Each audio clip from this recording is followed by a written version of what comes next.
And talking about rehab, here is Mr. Paul Mooney. All right. Yeah. Hey, Paul. Paul, how you doing, man? What's up? How funny was that the other night? Opie, Anthony, Jimmy Norton, of course. What's your take on it? I mean, obviously... He had a nervous breakdown. Yeah. No, he had a complete nervous breakdown. The take on it, if you know comedy at all, see, he hung those guns up. That's why Jesse James got shot in the back. He hasn't been on that front line. He's had it easy. He's been on that TV. He's gotten all that love. And he came back to do that stand-up, and you can't walk away. You get out of step. Right. It's like being a soldier. And when he got heckled, he didn't know how to handle it, and he flipped. Because I'd heard about it. I got phone calls about it. I mean, I say a lot of things. I mean, I don't care what anybody says. I'm not usually offended, but I was offended by the anger, by the truth. It just poured out of him. Because he said on the stage, now you know how I feel.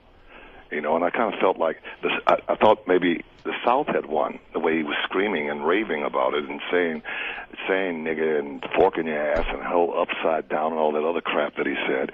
And it just oozed out. So what bugged you wasn't the fact that he said it, it was the fact that it was almost like something blew his real feelings out. That it was a breakdown. It was a nervous breakdown. Him, O.J., and Mel Gibson should do a movie together. Three crazy men, and thank God there's no baby. Oh, brand new record at the box office that would make. Do you think I mean, I'm just saying, it was freaky and it's weird, and it was actually personal.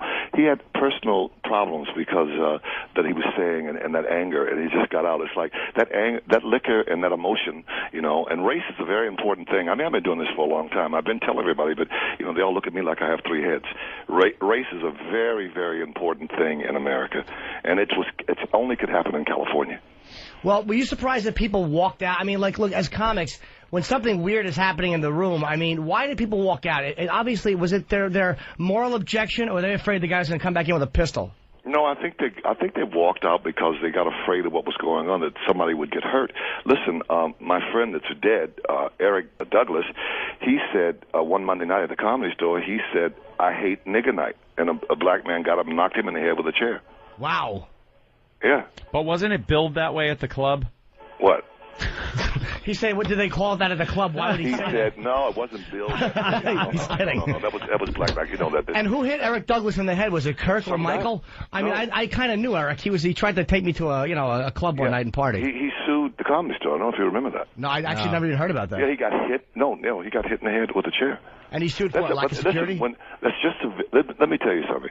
It's a very dangerous, you're in shark-infested waters if you start playing around with that word and you don't have any experience with the word or you haven't been around with the word. And it gets to be real weird. You know, the youth react to it differently. I mean, I have youth in my house, and they want to kill him. I mean, you know, for my generation, I mean, we were always marching and we want to sit down and discuss it. If you can't ride on the bus, and we'll all talk about it. The youth, they want to turn the bus over and burn it. Nobody will ride. Well, what is now look, you do a lot of racial stuff. I've seen you enough times. Not do a lot of it. I mean, the person that started with the N-word was Dick Gregory, and then Richard took the ball, because I've written for Richard for 30 years. Well, I don't even mean the N-word. I'm saying just racial issues in general. Yeah, racial period, right. So what is the worst reaction you've gotten by doing that stuff? Because I know a lot of white people or don't like what you say on stage. What's the worst reaction you've gotten? A lot of black people don't like it. Okay, what's the worst reaction? Everybody thinks race is color. It's race is mentality. It's not color. It's mentality. You could be as black as Wesley Snipes and not like black people. Well, have you had bad reactions from audiences? Mentally, huh? Bad reactions. Have you had any kind of racial? I've had black and white people get crazy over race. Race is a very emotional and important thing. I can get out of an audience in 15 minutes more than their psychiatrist can get out of them in 15 months. You ever surprised? Because they hide it. Huh? You ever surprised by the way they react? No, not surprised by it. Not in California. No. Not in California. You know, you have to remember, this is where you have your police stuff. It only happens here. Manson, it only happens here. Do you think California has burnt 3 times racially? Do you think in the right context, a white comic can go up and use the word and not have a problem? No. Why? It's just because it's very dangerous. Because they have no experience with the word, and because white people created the word. You can't. Listen, you can't create something that you've used against a group of people. A group of people that black people are actually a conquered race. When you take a person's religion and their name from them, you do them. I mean, I have a European name. You know, I don't have an African name. White people who are born in Africa say they're Africano. They don't have African names, do they? No, they keep their names. No. They're not conquered. So it's just dangerous. It's just very dangerous. So you see a white guy in no context at all, no matter how funny the bit is, should ever use the word on stage.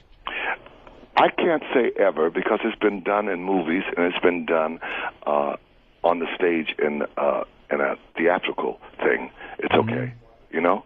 Yeah, but I mean, on a one-on-one, that stand-up is personal, and unless you've got some kind of connection that's real heavy, it's very dangerous. But I've seen black comics unload on stereotyping white people and goofing and sometimes getting pretty nasty about it. But that's okay. It's not okay. It's because white people haven't been lynched because they're white. You understand? Well, I understand. So how much time has to go by, do you think, before it's acceptable for us to for everybody to get up and goof on each other and say what they want? Right, complete freedom of speech in a comedy club. Well, you're going to have to get rid of Bush for starters. Well, I think you got that. I think that's in the bag. That's just a matter of time. But we haven't gotten over Reaganomics yet. So, you know, once you do some stuff, it's still trickling down. Yeah, but we haven't gotten over Reaganomics yet. So Bush got 2 more years. So we just have to wait around and see. So you're saying that race is more black people have a different kind of a different freedom with race on stage because it's more of a reactive thing than with white people who have been. Well, also the youth run around calling themselves nigger. Let's face it, my nigger, your nigger. Yeah. The youth has a different. Listen, the youth in my house have a different reaction to this than I do. You know, I told you that. I mean, that Kramer stuff, they want to kill him. Yeah, is that right? Oh no, the youth? Oh no, they don't have any patience. No, they want his ass beat or him hurt. Oh yeah. So what I'm getting from talking to you though is that there is a First Amendment double standard as far as race goes as to what is acceptable for people to say on a stage. But the Constitution amendments, they weren't written for black people. We were animals, remember? You're forgetting. There's a lot of were here. Yeah, but it's not. A lot of were here. Yeah, but I'm just saying it wasn't. Listen, don't be offended because you got white skin. Don't get uptight. It's the reality of it. When we talk about you're reality, putting words in my mouth. We can't get angry about it. I'm not putting words in your mouth. You're putting words in my mouth. No, I really have no sense. Believe me, I have no sense of guilt whatsoever, my friend. Paul, you don't understand. This is the most guiltless white guy ever. I have no sense of guilt. Paul, that act's not going to work with us. We don't have that white guilt that you like to work, Paul. Working with you. Okay. Listen to me. I'll listen. Longer than you've been white, okay? What? I've been black longer than you've been white. I'm older than you. Not by much. These two are fucking believe me. They look a lot younger in their press photos. Yeah. But it doesn't matter. I'm just telling you the facts. So what does that? What does that mean? Thank God we're in America. We can argue and be like this. There's no problem. Yeah, but I'm saying, what does that mean? There's a double standard on the First Amendment as far as blacks and whites go and the use of that word. There is a double standard. The use of what word? Nigger. Saying it on stage in certain contexts. Where did nigger come from?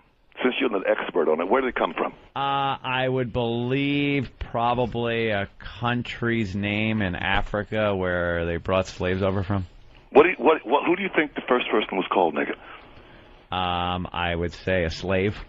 Yeah, who wouldn't work, who was defiant to the master. Probably by a black slave owner. Huh? By a black slave owner. That's another myth.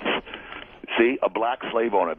You're trying to connect it up to say, well, you did it first. Slavery was different in Africa before the white man came. We're not interested in what we did in Africa before the white man came. Well, we're kind of. I'm only interested in what happened in the Western We're kind world, of not interested in what happened. 300 years ago. Before slavery was abolished. Once it was abolished, there was still a lot of racism and hatred. But some people don't see any improvement over the times when lynchings were acceptable to now. Do you know you have black blood in your veins? Of course, I'm Sicilian. Because of slavery? So, no, I don't care what you are. You do know that because of slavery. And I have white blood because of slavery. And that's why we are arguing right now. Nobody hates like family. My brother. Well, I know it. That's why. If I was your friend, listen, you'll be on your deathbed, your brother, your sister, you'll die saying that bitch or that motherfucker, but your friend, oh, forgive him, have him come. It's the way it is. And that white man is the responsible because he carries the name. He screwed all the black women. Don't get me into this. You'll get me crazy. But why? Get crazy. Who gives a shit? Get crazy, man. Yeah, it was very nice talking to you, and I'll see you in the next ride, okay? All right, Paul. Take it easy, man. Oh, my God. I'm sorry. It's a fine discussion. I would have liked to have spoken with Paul for a lot longer. Paul can get as angry as he wants. I'll get him back on the line again. It's absolutely fine. I got no problem talking to Paul.